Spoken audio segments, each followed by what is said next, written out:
company IP case study. So to talk about this, we have asked one of our legal partners for the competition actually is Fasken. So Ling Wang is here from Fasken, and he will moderate a conversation with Robert Orr, who is president and CEO of Life360 Innovations, really to talk about kind of the IP story of this company. And I'm going to leave it at that because I feel like you have a lot of questions. I don't want to spoil anything. So hello, everyone. Bob, we've known each other for a long time, so I'm going to play the part of sort of questioner here, and hopefully, as a result of this, you'll be able to give the benefit of your many years of experience in the, at least as it pertains to IP and running a company that has a lot of very important IP. So just for context for everyone, perhaps if you could just start off by giving us a summary of what Life360 does. Great, thanks, Ling. We've worked together for a number of years, and so really good relationship with Faskins, and they've been very good supporters here. And Roger Kuipers is a good friend of mine. He was called away, but Ling is a very able substitute. So in fact, he does most of our work. So it probably made him more relevant. You could tell Roger I said that. So Robert Orr, CEO of Life360 Innovations. Prior to doing this, I was a partner at PricewaterhouseCoopers, did transaction work and M&A, both tax and financial for about 20 years.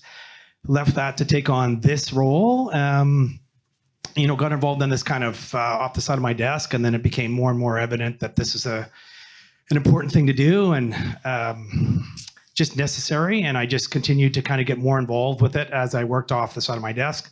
And then eventually I left a successful career in finance to run a startup. So you may think I'm a little bit crazy, and you're probably a little bit right. Although public practice was incredibly draining, and 90-hour weeks for 20 years was enough as well.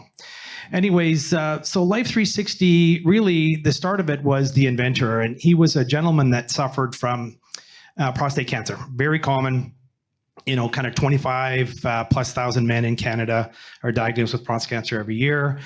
And about 10,000 of them will have what's called a radical prostatectomy, which is removal of the prostate. A good many of those guys with prostate cancer as well will have radiation therapy. Sometimes it's a primary, sometimes it's secondary. Another kind of very common, prostate-related treatment in Canada is for enlarged prostate, BPH. There is a procedure that they use to help relieve the BPH symptoms after drug therapy is no longer effective, and it's called the TURP procedure. So in Canada, we do about 15,000 of those a year. So between the three, there's kind of, call it 10,000 radicals, 15,000 TURP procedures, and then another 5,000 radiation. So approximately 20% of that group are incontinent permanently as a result of those treatments. And then that number grows from 20% to 50% to as high as 80%, or actually 85% if you've had both a radical and radiation. So very common, unfortunately, it's a very common condition. And generally the way surgeries are going, with the surgeries are happening earlier, these gentlemen are stuck with incontinence for decades. So that's how I got involved. The inventor essentially was a guy that had a radical. He was sitting on his couch watching hockey. Unfortunate for the Oilers last night. Everybody's disappointed with that. But his wife walked by and said, you smell like an old man. And he's an engineer. He's a farm boy from the prairies. He says, you know what, I can fix that. So he created a plug. So he created a plug just on his own, very, very rudimentary, but he had incredible success with it. And he was a friend of the family. He says, Bob, can you help me? So I said, sure, I'll help you, put the IP into a company, and we'll kind of do a feasibility study and see how it works. So as I got more involved and more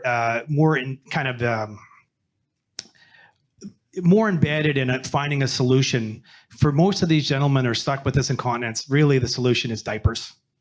So if you think of the last 20 years of your life, do you want to live in diapers for the last 20 years of your life?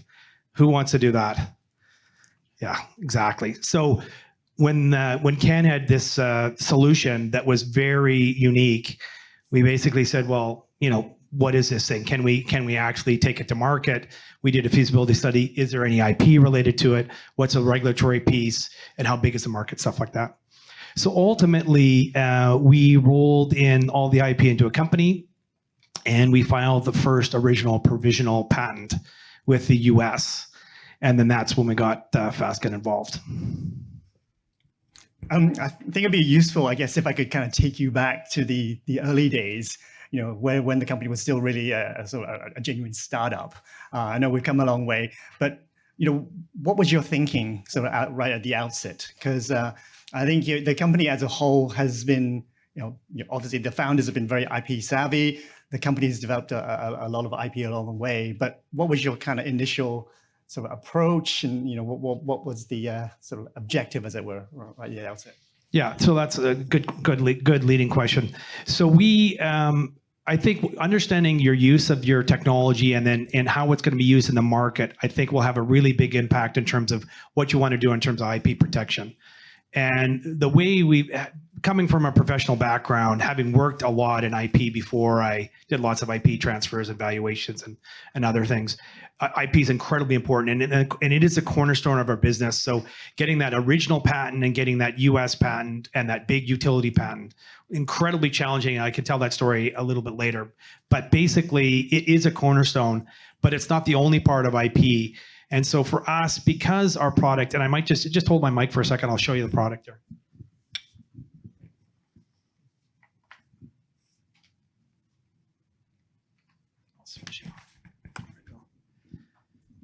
So our product is essentially a consumer product. And so it's going to be in the hands of your consumer, the end user. So this is, it's called the Catino. It's a urethral insert. It's the first of its kind in the world. We have 75 design and utility patents around it. But we're literally giving this to our customer, and our customer uses it on a limited time basis. So the ability to re-engineer this thing, to back engineer it is very high. And so given that, its exposure to the customer and potentially exposure to exploiters is very high, we then took a very kind of quite serious approach to the IP. Now, if you had, software and other aspects that you don't necessarily have that access to that IP, you might have quite a different view in terms of the financial implications and the amount of protection you want to go. I mean, everybody's used financial professionals, and there's tons and tons of good ones. But if you go to a patent lawyer and you want to get a patent, they will try to get you one, but you need to make sure it's the right commercial decision as well. And so for us, we clearly, because of this, handing it over. When we then looked at how do we support that, what we thought about, what we knew about the IP when we did the original engineering was dramatically different. So that provisional patent was dramatically different than the final product. And so that poses kind of two things. One is do you bother because you've kind of jumped on top of your own technology. And so we took the view that, we wanted to create that base patent. It was the fundamental patent. And then we did a couple of additional utility patents that sat on top of it as part of a general evergreening strategy. And then we also we wanted to have a fair amount of disclosure in those patent filings to basically prevent, call it peripheral IP and other ways of kind of achieving something similar. So that base patent was actually a relatively limited patent in terms of our knowledge of the product, but it was critical. And then the following two that we did, which were many years later, really rounded that out. So that's kind of how we went back to it. That's just step one in terms of our IP strategy. That's a cornerstone because it's going to literally be given to our customers. We definitely took a very, very kind of commercial view. In terms of what countries we wanted to go to and other design components, that's kind of a separate commercial decision.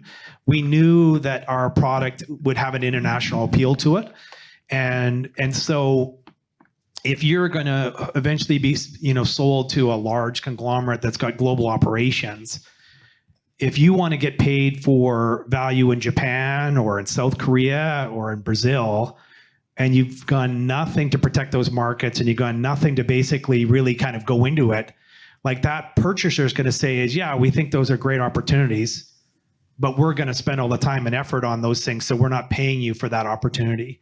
So when we went through and made choices around which country selections we did, that's why we have so many patents. We have 75 granted patents. We have another 25 pending.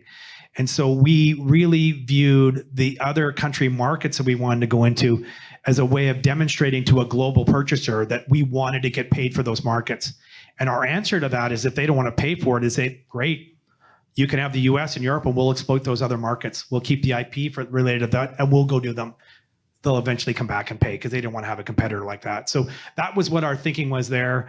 And then the design patents, because this is such a high visible product, we wanted to just capture it. Like, we just wanted to capture it. It's going to be, this is evident anyways when it's in the market. And so the design patents are actually relatively cheap. Yeah, I was actually going to ask you to expand on that as part of your overall strategy, because we very often refer to this as taking the onion approach, where you have got many different layers of protection rather than relying exclusively, for example, on the one patent.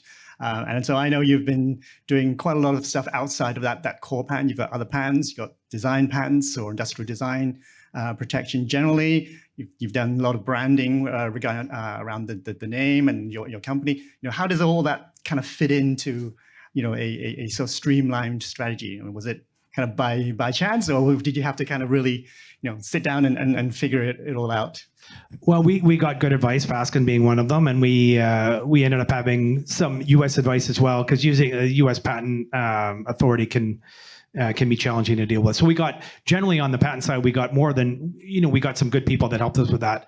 But the patent is our cornerstone, or those patents are our cornerstone, but it's hardly our strategy. So we view it very multifaceted.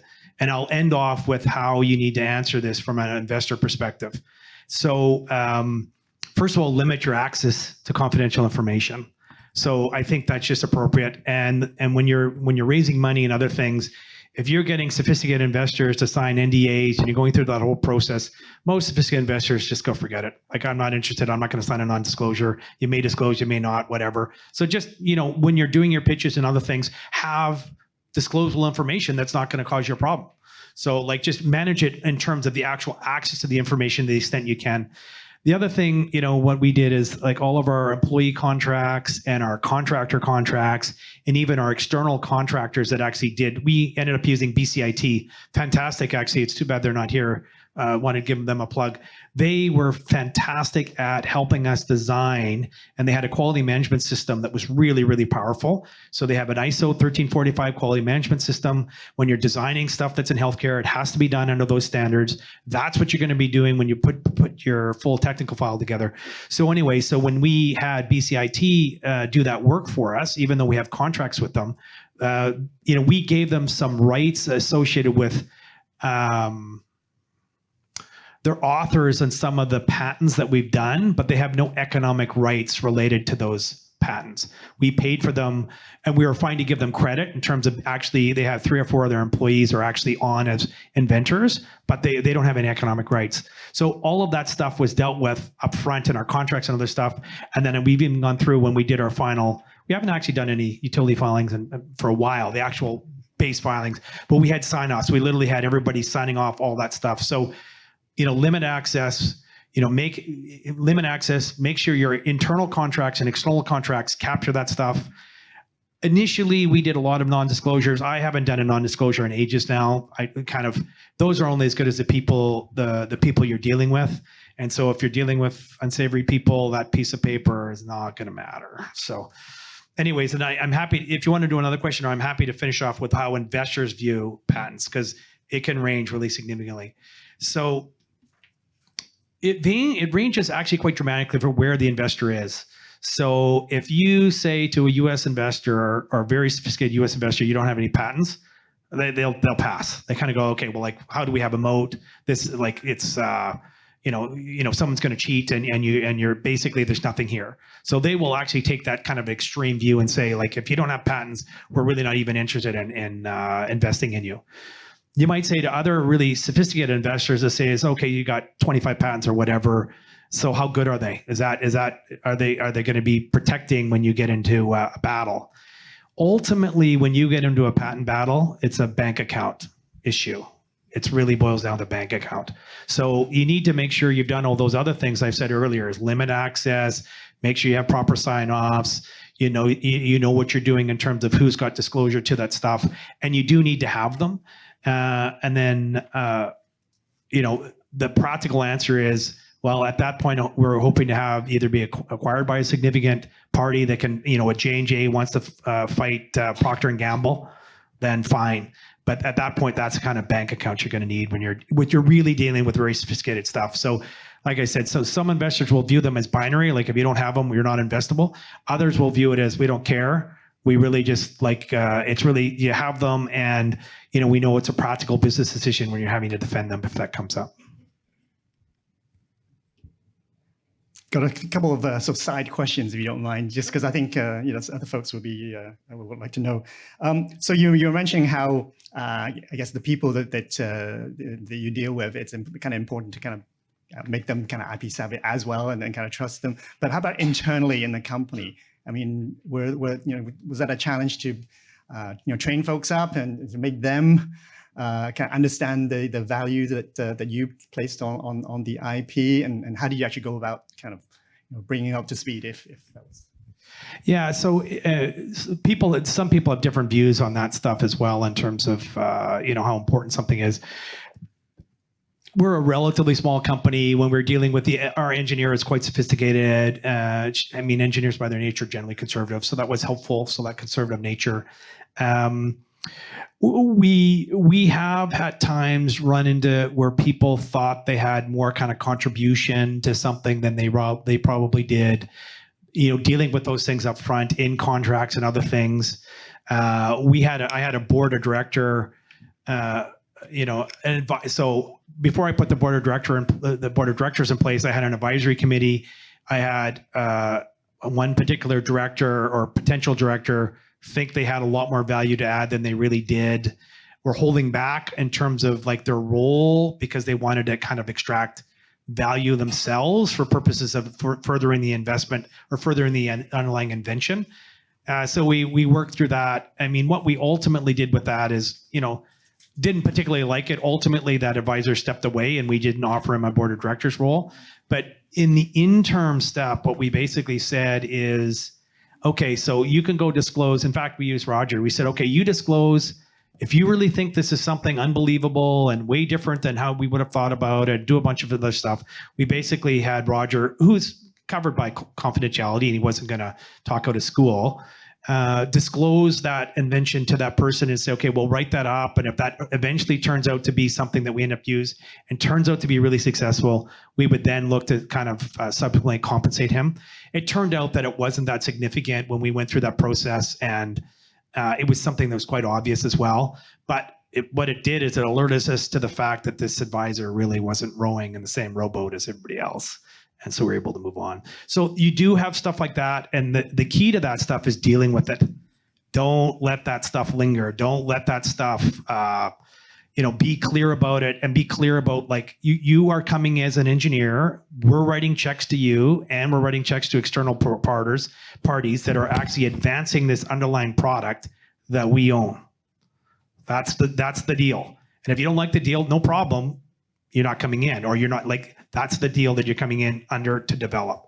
So again, that's kind of classic when you have miscommunication, other stuff. If you don't do it up front, then you're going to have problems in the future. A practical question, perhaps. So in light of all these different IP needs that you've identified as things you want to do, given that resources are usually limited, how do you go about trying to manage that problem? Yeah, it's particularly when you're doing country filings. So Europe would be a great example of that. So actually, and there's a couple other things too. So when we first did this, I think our first patent was filed in 2010. It was by the inventor, and then we rolled that one in. So kind of before the company got going. And so, at some point you do the PCT application, and then you need to make some choices around which countries and stuff like that. And so we clearly picked the ones that we had the bigger markets. One of the things we did, particularly in medical devices, is that we actually picked Israel, and Israel's a tiny market. It's the number one patent market for medical devices in the world. So nobody would expect that. US, Europe, whatever, but Israel is. And so I think there's a lot of, people forget about that market, that they go and patent that exact something, whatever that is in another market, and then they have it in Israel. So we strategically went into Israel because of that. We also actually patented in China. And that was kind of a controversial at the time. So, when I first got involved in this, and I've been involved with Chinese companies way, in my professional career, China didn't have a very significant view on IP, and your ability to kind of protect it was very questionable. And so people said, well, like, why would you bother wasting your time spending money on China? So that was generally the view, almost more or less when we started. I would say it was certainly the view kind of certainly leading up to when we started in kind of 2010, 2011, 2012, whatever. We decided to do it because if for some reason, and Roger counseled us on this, he says, if for some reason, like, someone is exploiting you in those markets and you have no patent protection, like, what are the authorities supposed to do? Like, you've got no protection, so, like, why do we care? So we did it. We went the view as like, well, if someone's going to exploit it inappropriately and we've got protection, at least we've got something to hang our hat on. So we actually did Macau, Hong Kong, and China. And then the theory is, and we are considering a China strategy, although that's challenging. They're not necessarily a retail market, so we haven't really fully decided what we're going to do with China anyways. But we would ultimately, if we go into that market, we will have a strong partner. And so that strong partner will have the ability to basically help enforce that patent. If we didn't have a strong partner and we didn't have the patent granted in the first place, your position is just much more, it's loose anyways. The other thing we thought of was, I lost my train of thought. We wanted to have, like, having that strong, oh yes. So when we first had the view that their patents were not being viewed, or IP protection was not that important in China, that's an old view of maybe 15 years ago. The push for patent protection actually was coming from inside of China. There's a lot of Chinese companies that actually wanted their own protection.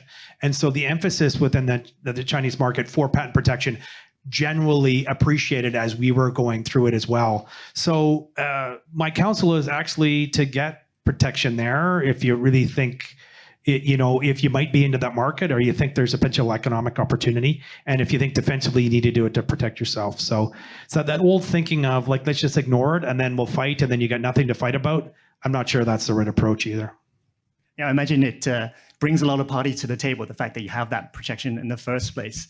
And for what it's worth, China's overtaken all the other jurisdictions in the world when it comes to actually applying for patent protection. And so the landscape seems to have changed. I totally agree. It's changed dramatically, and I think it was internally. I think they really wanted it internally, and so I clearly think we made the right decision by filing there. How we go to market there, I think that's a different issue for us in terms of what we want to do. But clearly, not disappointed that we filed there for sure. I think we're just we got a couple of minutes, but perhaps any sort of lessons learned or anything that you would kind of suggest to the the startup companies that we have here today? Yeah, I do. I think when we did the first patent filing, I'm an accountant by background, although I did mathematics and I could get deep in this stuff. I wasn't deep when the first patents were filed because it was done by my co-founder. But by the time we got to the follow-on, the evergreen patents, I knew the technology incredibly well personally, like really, really, really deeply. And so we ended up having those particular filings were done out of the US. And I prepared a very thorough brief for both of those follow-on utility patents. And when I talk about a brief, it was probably 300, 400 pages. So super, super deep, like a little textbook for each one of those follow-on utility patents. And because that level of heavy lifting is more economically done by someone internally, the patent attorney will never know your product like you. And if you ever did, then my God, the fee would be staggering. So it's just the nature of kind of professional services. So I got quite deep into it and actually had a really, really effective brief. And then I flew down to the US and spent an afternoon with the key patent attorneys drafting this stuff and walking them through after they had a time to actually digest the briefs as well. And I just think that was incredibly effective use of their resources. And I think both of those utility patents were essentially filed for $10,000. And we got both of those patents out of the US Patent Authority within 18 months. So we actually had them granted. So doing that kind of level of effort, and then really understanding the economics of what you're trying to do. Like not everything is critical for patentability, and so like boiling it down to what are the critical steps, and then you doing that work is just incredibly more efficient than having an external person do that. I think maybe it'd be good to open up for questions if you're. No problem. Does anyone have any questions? Oh, sorry. Next. Let's go with the example for China. Let's say you have a patent, you have 26 or 30 claims, and a competitor comes, they're infringing your patent by 30%. How you're protected in that case? How much you're protected? Well, I mean, protecting claims is incredibly complex, right? And I mean, and the whole idea, and Lynn can probably talk about it a little bit better in terms of independent claims, and then really how far back you go. So, I mean, we tried to, when we did our overall strategy, we tried to get with those base utility key claims. And then our evergreen claims, like stuff that we learned subsequent to the original filing. From an engineering perspective, the original filing was, let's say, done in year 1. Our subsequent filings were done in year 5. So we had learned a lot more about our product in that 4 or 5 years, right? So that evergreen strategy was very much building on that. But where someone's infringing in that whole path, that's very broad. I mean, ultimately, I think, having a strong partner that can handle the financial burden is probably the most significant on this, unfortunately, because and I've been involved in lots and lots and lots of legal disputes. Reasonable and appropriate and judgment, none of that stuff counts in law and legal. It just doesn't. You can take unreasonable views all the time in lawsuits and in commercial activities, like unreasonable views. Ultimately, those things come to light and they typically will fail. But that doesn't mean you haven't spent a ton of money defending them and stuff like that. So unfortunately, that's just the complexity of it. Yeah, I mean, it can be. The gentleman in front of you had a question. Thank you both for presenting the case study. Getting back to China, 2 questions. First of all, is it relatively easy to find a suitable agent in China, or would you go through a VC agent who has Chinese connections? And the second question is, we were told it's about 50 grand US to file a patent per claim. And I'm wondering what the equivalent cost is in China. Well, Lynn, you can do the cost side, but in terms of finding a partner, I think there is Vancouver is a hotbed for good relationships with China. I think my view has generally changed quite a bit. I would say I'm much more positive on a China development, and you can get fantastic partners over there. And we actually had some of our tooling made in China. It was done very well.